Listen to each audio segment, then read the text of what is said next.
Okay, so let's talk a little bit about meditation. Um, yeah, so space is open for any questions about your practice or anything you're wondering about, or anything, even if you just want to share about it and hear my thoughts or my perspective, if I can offer anything. Whoever would like to go first. Did you want us to type it or speak? We can You can speak. speak. You can Okay. speak. Well, I had a couple of questions, but I can go with one question right now. You mentioned sometimes about the idea versus the experience. So I'm Mm-hmm. having a little problem with trying to differentiate between the idea of me and the experience of me when I'm meditating. So Mm-hmm. if you had any thoughts on that. How are you trying to? What are you trying to do there? No, I no, mean, you like. said what's your thoughts? You explained to me that they're just like dreams, but and ideas or constructs, but I I can't separate the construct from the experience because I am the experience and I am the construct, Mhm. at least in my head. Okay. Yes. So to uh, to use the I feel example of the breath. So one way we can kind of get more closer towards the direct experience of our thinking, of our body sensations, is to pay attention to their sensory experience. So the sensory experience of breathing, the sensory experience of thinking, even. So what I mean by sensory experience is uh, the five senses, the senses of the touch, the smell, the taste, the seeing, the hearing. And so, for example, with the breathing, we can know that we're breathing. Ah, I am breathing, and um, I'm breathing fast or I'm breathing slow. But we can also start to um, intend to pay attention to what breathing really feels like. So, oh, how do I know I'm actually breathing? There's some feeling in my body which tells me that I'm breathing, and then my mind kind of in extrapolates from that and chunks that information into the idea I am breathing. Um, so right now you can feel something. Oh yeah, I see I'm breathing. I don't just assume it. Of course, I know intellectually I'm breathing. I must be breathing, but no, I can really feel that as an experience right now in the body. So when sometimes it's more apparent in the nostrils, sometimes in the belly, wherever. And then we can go even closer. We can check even closer to that experience of breathing.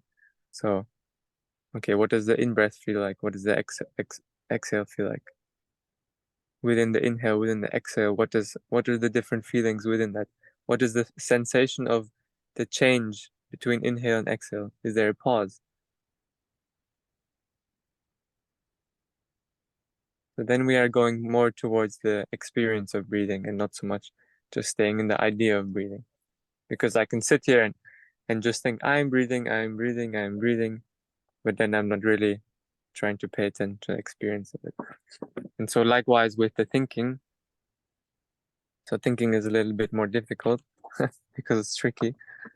Um, but so say you start thinking about something you have to do tomorrow. So you are really, your brain is creating this world where it is tomorrow, and there's you in this world, and you are imagining yourself maybe going around tomorrow, and you're imagining whatever you need to do, and you are kind of in that story, in that world, in that dreaming about tomorrow. But actually, where is that dream happening? That dream is happening right here. And so just to recognize that thought, that dream, that imagination is being created right here and is an experience right here. So you might notice then that, oh, in my mind's eye that I see there's some visual aspect of it. There's like the imagination of me in the grocery store or cooking or whatever you're imagining. There's the maybe there's even some feeling in the body. If you can catch the feeling of thinking, maybe if it's an anxious thought, then maybe it's some contraction somewhere in the body. If it's a pleasant thought, then maybe it's some nice feeling somewhere in the body. And maybe you can also catch the hearing component of thinking. So maybe you're kind of talking to yourself, oh, tomorrow I need to do this and this, and that's the experience of hearing. So that's the sensory experience of thinking. You can kind of break it down into hearing, seeing, and feeling mostly. And that kind of just helps to recognize that this thinking is happening right here, right now, and is not because the thinking is creating the idea of time, is creating the idea of space somewhere else. So just to recognize those things are an experience of mind and body right here, right now, and this is the experience of thinking, not just staying in the idea. Okay, I understand. I can see the difference. I'll practice accordingly. Thank you. Thank you. Yeah, and it's easy, it's simple, but it's not so. I mean, it's we keep getting trapped, and it's okay also. Yeah, Yeah. step by. I don't know. I just, in the last 2 days, that came to me. So I thought I would ask you Mm-hmm. about the idea and the experience. Mm-hmm. Thank you. What else do you have, Elizabeth? Maybe you can one Uh, more. well, if somebody else wants to ask, I had one more, two more questions, but one was, it may not be relevant because I do Tai Chi and Qigong, so we work a lot with our energy bodies Mm-hmm. and the meridians. Mm-hmm. And so I know, they said when you're doing Vipassana, put everything else aside, which I have. Mm-hmm. But I was just curious whether when I'm thinking of my physical body, should I think of my energy body or not? Mm-hmm. Because I'm very aware of my energy body because I do a lot of Tai Chi and Mm-hmm. Qigong. So it's become part of me. So is Yes. my awareness during Vipassana, should I also focus on my energy body? Yeah. Yeah. Yeah. Hmm. So firstly, it's good that you are putting it aside. And I would say for a retreat like this, where it's still integrated into the day, you don't need to completely stop your other practices. But you're just very conscious that you are, when you practice your Vipassana, you're not working with moving the energy, manipulating the energy, trying to shift it or anything. You're just being with experience as it is, whether you like it, whether you don't like it, whether your energy body feels good or not good. And then you are conscious then, okay, now I stop doing Vipassana and I start again doing Qigong, moving energy. I also working a lot with this, also through movement. Um, so yeah, being conscious when we are in this mode of okay, just being with it as it is, and just moving it. And in regards to uh, the experience of the energy body, so yeah, there's the different layers of experience, and so right now, everyone that's listening, you can feel more the physical experience of the body, and that might be more the touch of the chair, the feeling of pressure on the chair, really more this kind of very physical, more gross, more apparent. Maybe the touch of your hand on your leg, the weight of your hand on your leg, your shoulder, your jaw, these things. And with different practices, we are then sensing and tuning into other layers or other aspects of the experience, the sensory experience of the body. So, for example, we have the energy body or more emotional body, and it's not really they're completely separate bodies or something. They're all uh, influencing and more of like a spectrum ranging from gross to subtle. And when we're doing different practices, we are just bringing more attention towards one part of that experience. Another part might be the emotional body. So if you're very emotional, very sad, you will feel certain parts of your body which are maybe more internal, like the heart or something, um, which are then not as physical. So just to put that also for other people. Um, and when you're doing Vipassana meditation, you are being with whatever is revealing itself. So you're not preferencing any type of body, any. You don't think that energy more better than physical. You don't think that emotional is better than physical. You're not trying to work specifically with emotions or anything. You are really just being with the reality. You're kind of like trying not to interfere with anything and just allowing whatever it is to reveal itself. If it's more energetical phenomena, if it's more the physical phenomena, the sensation, touch or something, just being with whatever is appearing. Um, and when we're doing some practice like focusing on the breathing, we're giving a bit more attention, especially in the beginning, towards really the physical reality, the physical body, the more gross sensation of the touch coming in, the touch of the breath, and the nostrils, the touch of the breath going out, the heat, the cold, because it helps us somehow to ground a little bit more and just be clear what is body. Be clear what is body, because um, our first job in Vipassana is to be able to differentiate between mind and body. Okay, now I'm thinking, now this experience of the body. And so sometimes with these other bodies, the emotional and things, it gets a bit more messy and mixed. But we can work with that also later. But we try to a little bit more intend to be with physical body. And so, for example, when we go to the body scanning from day 5, and we're going to scan through the body, I always recommend people, you cannot feel so clear the body, just feel clearly the touch of the body on the chair, these very gross physical things. It is the place to start, so we don't get lost, and then we just open up to more to whatever is here. Thank you. That gives me more clarity. Thank you. Thank you. That's a very interesting question. I haven't been asked them before. Okay. You have one more, but maybe let's check also with everyone else. If anyone else wants to, then I had one more question, but I can wait. Um, Hi, Emma. Actually, I'm having a question. Sure. I'm Shantanu Mishra. I'm from India. Hi. Hi. Which part of And India? I'm from Delhi. Oh, nice. Yes. So, sorry. While going through the breathing practice, what I feel is in the middle of the like after 20-25 minutes, I feel a little heaviness on my heart center area.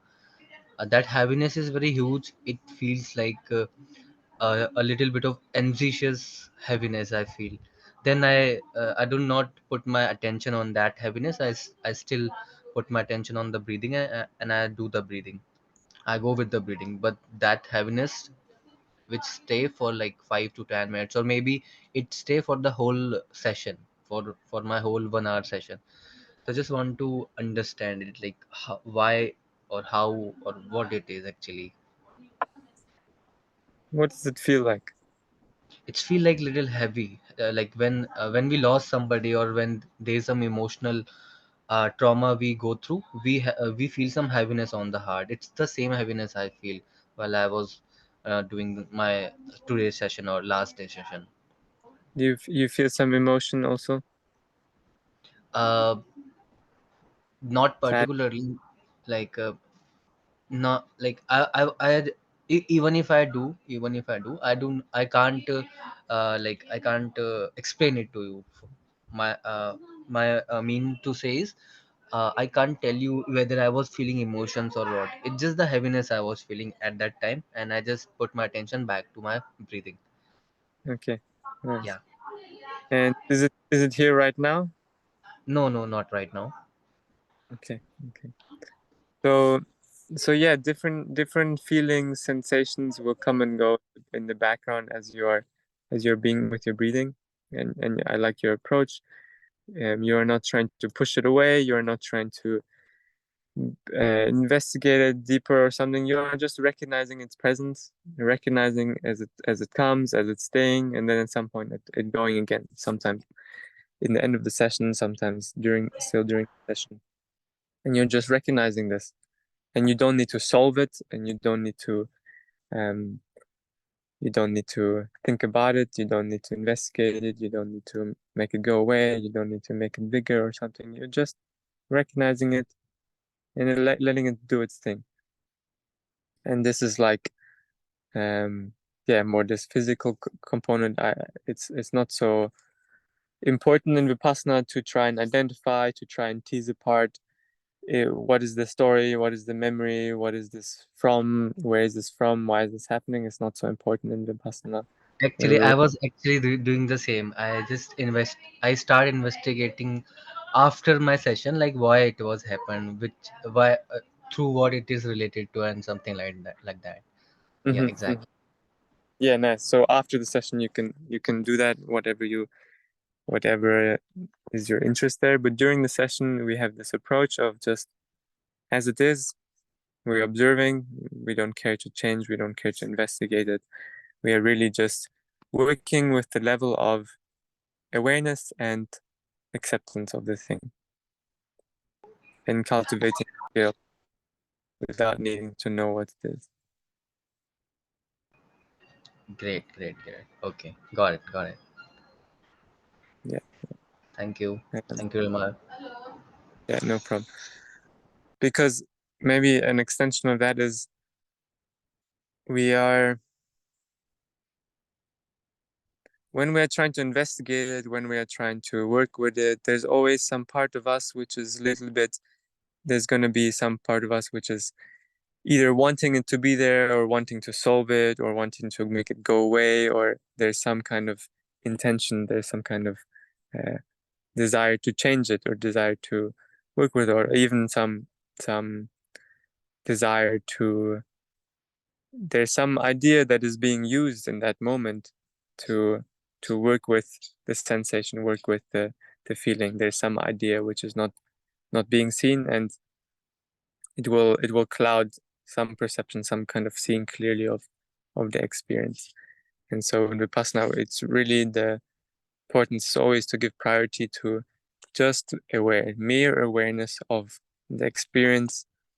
It's not exercise in psychotherapy. It's not an exercise in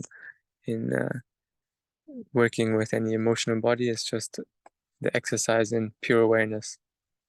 And as we get better in the skill of just pure awareness, the things they solve themselves. Everything works themselves out. The mind and body comes into balance. It works itself out always, always. Great. Got the point. Great. Thank you. Okay, thank you, Rimar. Thank you so much. Okay. What else is there?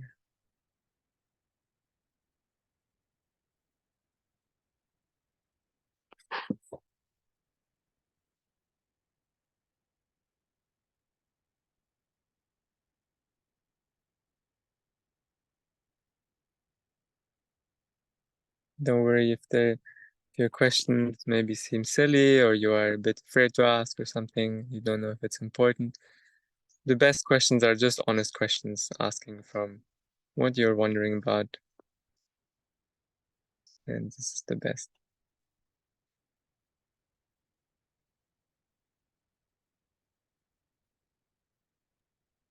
Maybe I can talk about something that I experienced this morning. That was in the part where we were focusing on our intention, not at the beginning, but during the meditation.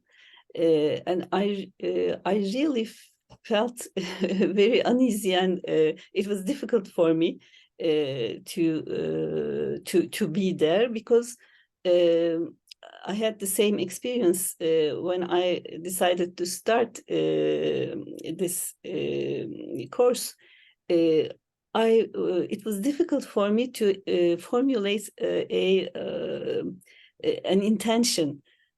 My intention, maybe because my intention was so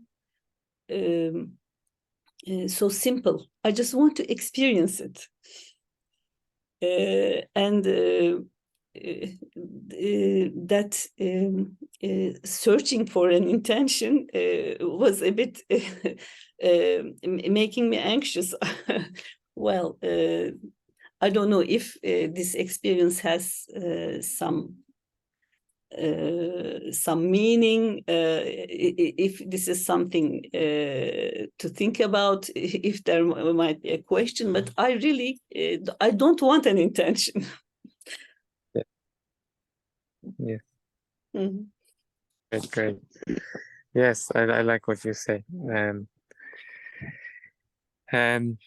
Yeah, that is also perfectly fine, and maybe intention is not the right word. Maybe it's more like, why am I here? What am I doing? Why am I sitting to meditate? It's not that I have an intention that I want to maybe cultivate anything or be anything, but maybe just, hey, I'm here to experience myself for the next hour. I'm here to just be with my experience for 1 hour and to give that time. And that's enough. That's it. It can be as simple as that. Or even just, for 1 hour I commit to just being present with my experience, to be present with myself, my experience, what's going to happen. I have no idea what's going to happen. 1 hour, lots of things going to happen. Going to think a lot about stuff, going to maybe feel the breath a little bit. And that's simple as that. So when I say intention, don't worry about needing to have some fancy phrase or something about peace or something like this. That's just there's also like, yeah, different things, different reasons. But I really also believe in the strength of just a very simple thing. And for me, most days it's like this. Most days it's just, hey, I mean, now the habit is so strong of meditating, but I'm just going to be here, and whatever happens, and I'm just with this. Not trying to change it, not trying to solve it, just being with what is. And so yeah, you can just ignore what I say when I talk about intention, or just let it be about this. And Thank you.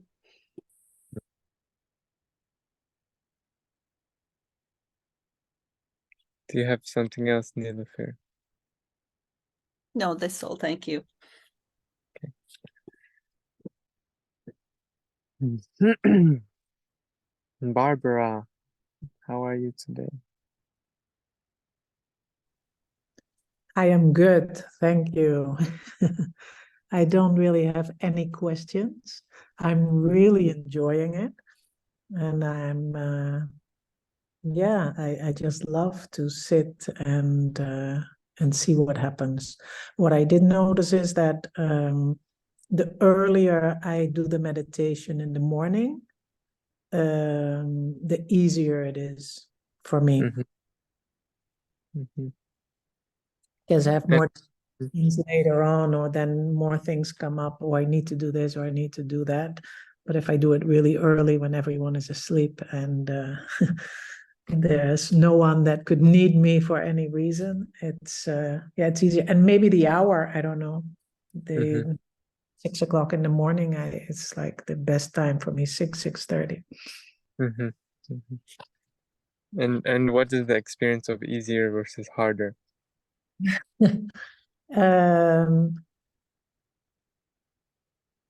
It feels like time goes so fast. It's like when the gong goes, it's like, have I been sitting here for an hour? Mm-hmm. And if it's harder, maybe more thoughts, feel more things in my body, or wanting to move. Mm-hmm. Mhm. And what I like, I think I mentioned that before, what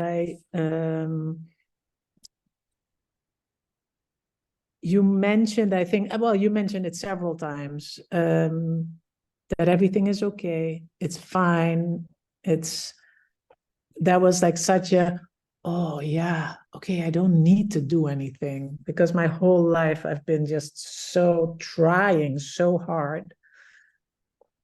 And then when I can just sit and connect with whatever that is, it's like bliss. Mhm. Wonderful. Learning to do a bit less. Learning to do a bit less. Yeah. And that is Mhm. what's also interesting that I started, I think like a bit over a month ago. I finally started doing a course in miracles, so I'm studying that alongside. And there's so many parallel things when I'm in meditation and the things you're explaining. So yeah, Course, yeah. what was it? Mary. A course in miracles. You heard of it? Miracles. Yes. Oh, I don't know this. Oh no. Okay. How do I explain? It's basically a study where every day you do a chapter, and it's a whole year, 365 days. There's much more to it, but it's basically channeled through one person many years ago, and it's channeled through this person by Jesus.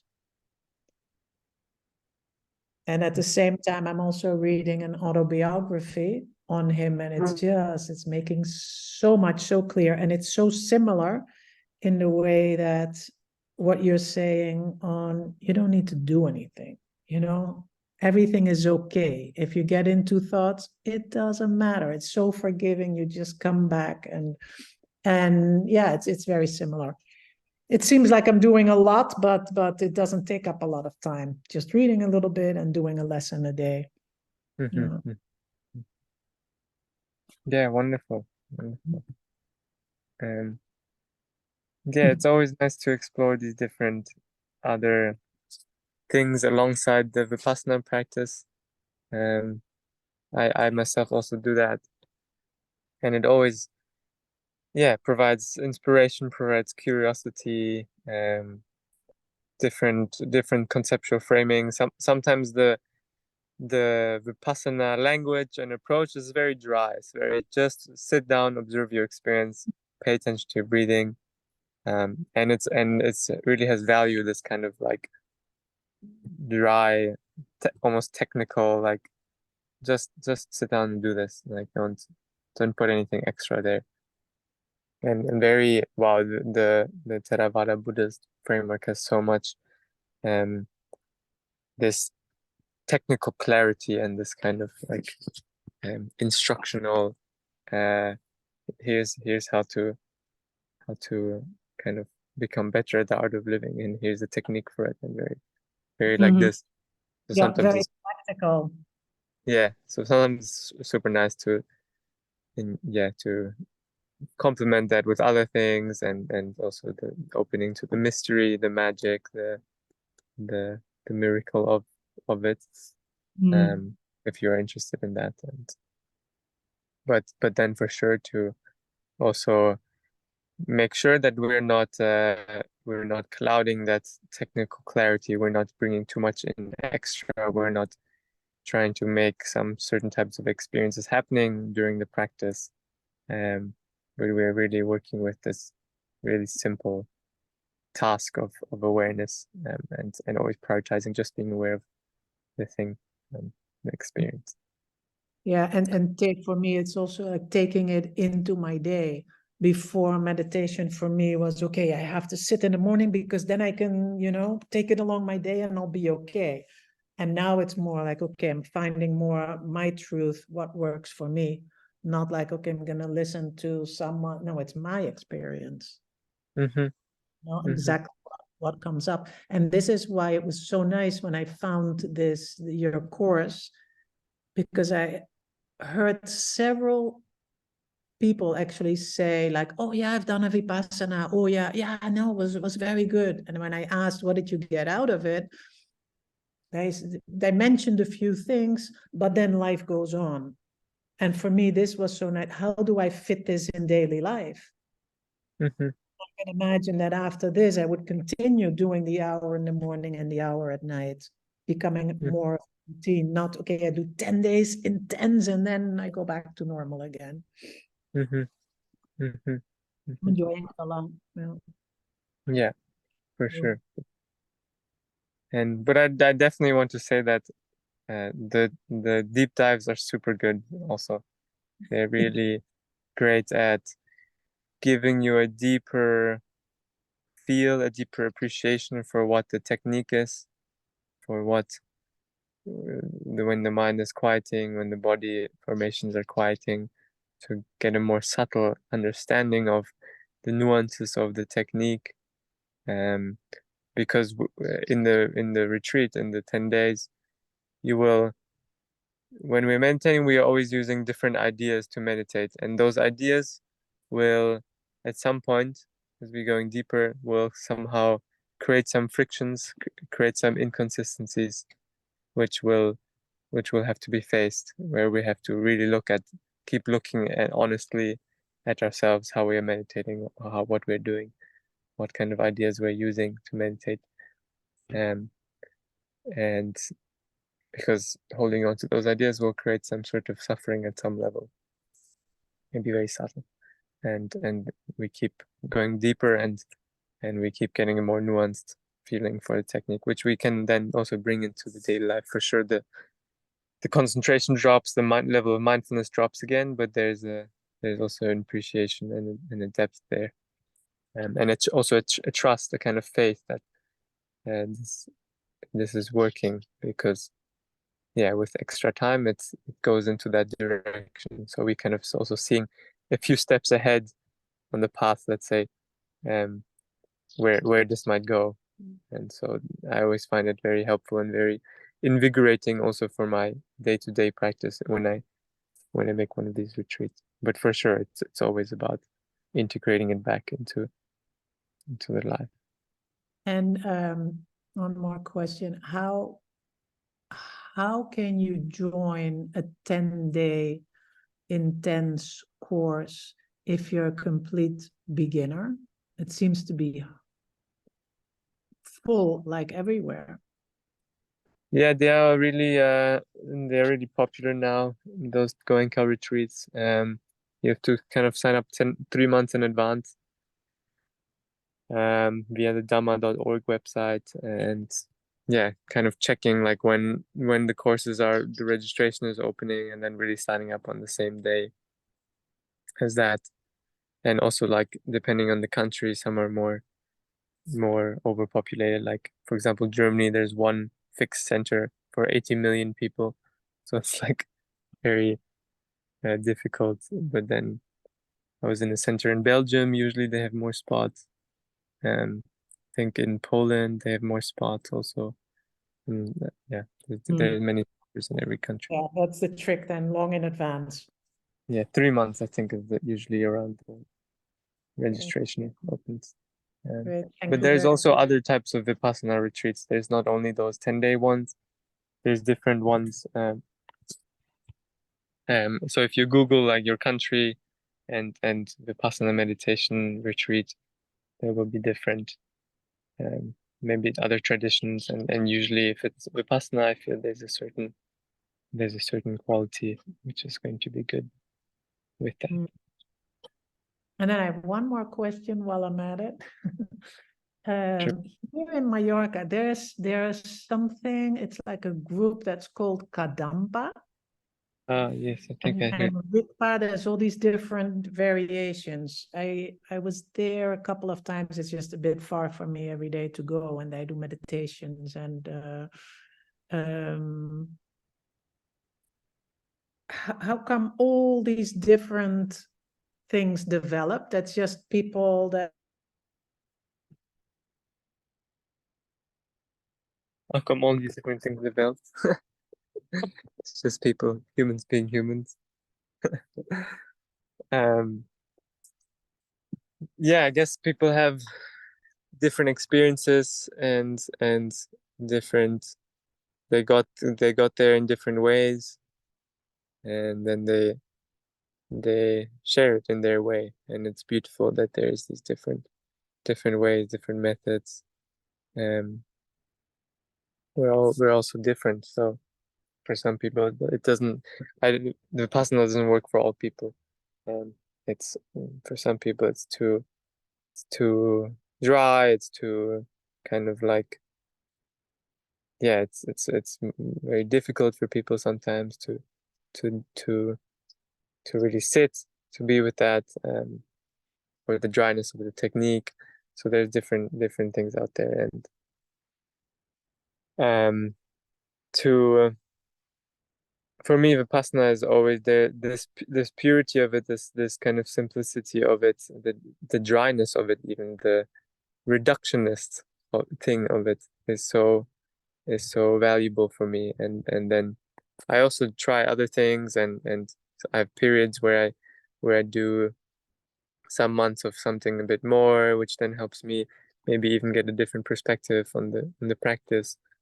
But for me, this practice of just mere awareness is so valuable in all that, and I feel when I have to use extra, I always feel a little bit like, okay, there's extra here. There's something extra that we're using, whether it's tilting towards some kind of emotion, whether it's tilting towards yeah, putting something on top, verbalizations, visualizations, and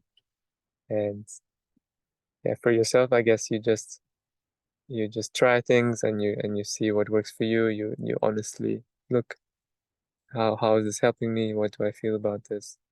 And you make your choices, and then I think it's very useful to have the ongoing practice in something, like some ground which you're doing for many years, and you're committed to that, and then you also have some space for experimentation. For me, that's worked the best. But so not to keep jumping around, like a little bit of this, a little bit of that, a little bit of this, because then you don't really get such a deeper feel for the things. Yeah, general thoughts about that.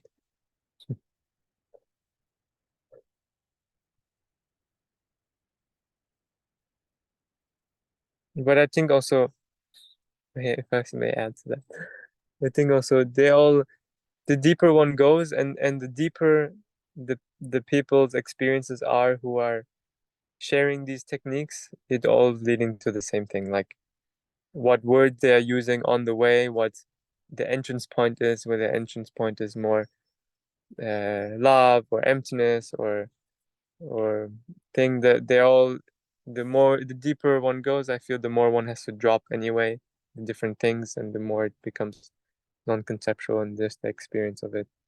And I feel then that it's leading towards the same way of being. Um, yeah. I Elizabeth, had one more what more, question. right? Yeah. You mentioned in our last, in the lecture, and then I asked a question on compassion, and you said, well, now we would just be, giving metta to people at the end, but slowly with the learning of Vipassana, we would, I think you use the word holding space for compassion. Did I use the right words? Can you expand a little on that? Yeah. I think you So meant an internal change, correct? Is that what you meant? yeah. So in Vipassana, what we are working with is wisdom. Wisdom, the understanding, the right understanding, the right understanding of experience, our experience, and and experience of others, the right understanding. So we are arriving more and more in this right understanding of our experience by observation, not by thinking about it, not by intellectualizing about it. It's not wisdom that we read in books. It's not wisdom that we need to hold consciously in our head. Oh, this means that, or this means that, or I should be like this, or he is suffering, so I need to have compassion. These are all like on the thinking level, but when we are working with more and more, just experiencing certain things becoming more clear, and then naturally compassion is the consequence of just the right understanding, just the holding of the experience, the with the. So for example, it's like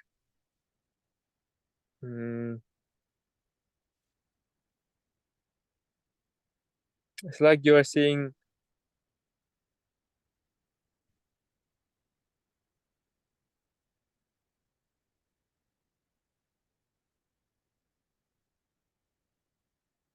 some children fighting or something like this, or you're seeing children getting upset or yeah, very down on themselves, and there's just understanding. You don't have to create compassion for them. You don't have to use your thinking to set yourself in their shoes, or you're just feeling like understanding because they are children. They cannot help themselves so much, or I mean, this is a specific example. Children are also amazing, but the compassion that comes from there, and then wanting to help this child, is not something you're putting on. It is just from the understanding. It's just from the seeing clearly of the situation where maybe they are not seeing it so clearly. And then the same thing happens in your experience. So when you are more upset, more triggered sometimes, or maybe other people, just from seeing that clearly, seeing that this is emotion moving through, thoughts moving through, feelings moving through, there's more space around that, and in that space automatically there's more wisdom, more understanding, and more kindness, more compassion, through that seeing. So not something we have to create extra, like with the metta practice, but it's also helpful. Well, yeah, this is kind of what I mean. Is that clear? I understand. Yeah, like maybe our brain will change, or our perception will, our experience will change, evolve. I understand. Yeah. And Okay. keeps changing, and keeps Thank you. That's good. moving more in the direction of more space, more spacious, more aware, understanding, and Thank you. That's good. Yeah. okay. Thank you. Thank you. We Okay. don't have any more questions. So Yeah, maybe we'll finish it. Did someone write yeah. in the chat? Just that he's leaving. Okay. Yeah, maybe we will finish it there. Yes. Thank you for taking the time. Yes. No. Thank Thank you. you. Bye bye. Okay. Bye. Take care. Good Take luck care. with Thank the thank you. Thank you. day. Will Bye. be everyone. next. Bye bye. Bye.